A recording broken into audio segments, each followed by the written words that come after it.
नक्सल नहीं जाइथिबा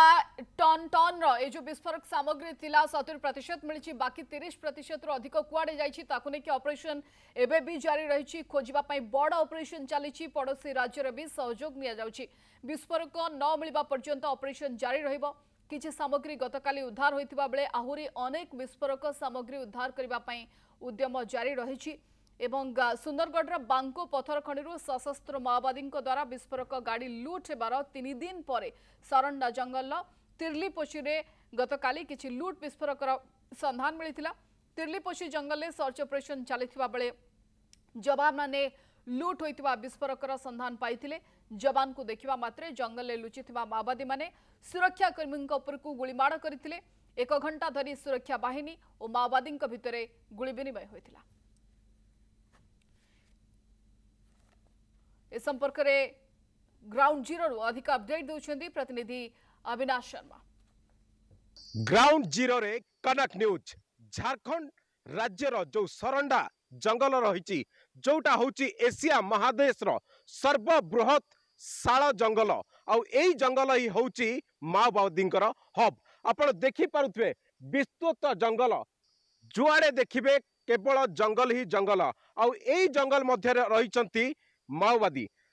जो माओवादी को दमन करने गत 27 तारिख ठारू ओडिशा एवं झारखंड रो 5 गोटी battalion CRPF Jharkhand Jaguar SOG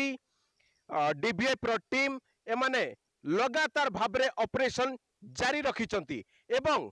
operation सेतिके पर्यंत चलिबो जेते पर्यंत से विस्फोरक बरामद हेनी विस्फोरक जबत हेनी एवं जो माओवादी माने नुची रही से माओवादी को जेते पर्यंत दमन न करिसंती सेते पर्यंत ए ऑपरेशन जारी रहिबो बोली सूचना मिली। गतकाली आमे देखिथिले जो गुड़ी विनिमय रही जंगल मध्य से माओवादी माने छत्रभंग करी पळैथिले जहा फल रे किछि विस्फोरक एवं किछि आसबाब पत्र सेठारु जबत हेतिला किंतु माओवादी माने पळैचंती बहुत गुड़े विस्फोरक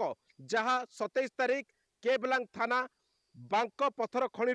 माओवादी माने नहीं जाइथिले ता एबे पर्यंत तांको पाखरे बहुत मात्रा रे तांको पाखरे रही जहाँ पई लगातार भावे ओडिशा एवं झारखंड सरकार तांको टोटल फोर्स टीम से एई सरंडा जंगल मध्य लगातार भावे ऑपरेशन जारी रखिचंती। आमे आम चैनल माध्यम रे ये होची एक्सक्लूसिव चित्र आपन को देखाउचु सीधा सड़क झारखंड राज्यर ये होची सरंडा जंगल जोठी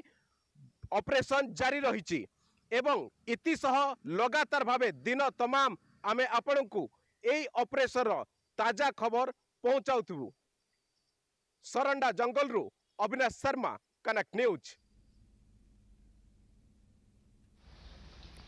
तबे ये ऑपरेशन एबे भी जारी रही बड़ ऑपरेशन कारण 4 टन मध्य 70% विस्फोरक तो मिली बाकी विस्फोरक कुआड़े गला जेहेतु माओवादी हाथ में लगी कौन क्षेत्र में माओवादी व्यवहार करेंगे कि बड़ चैलेंज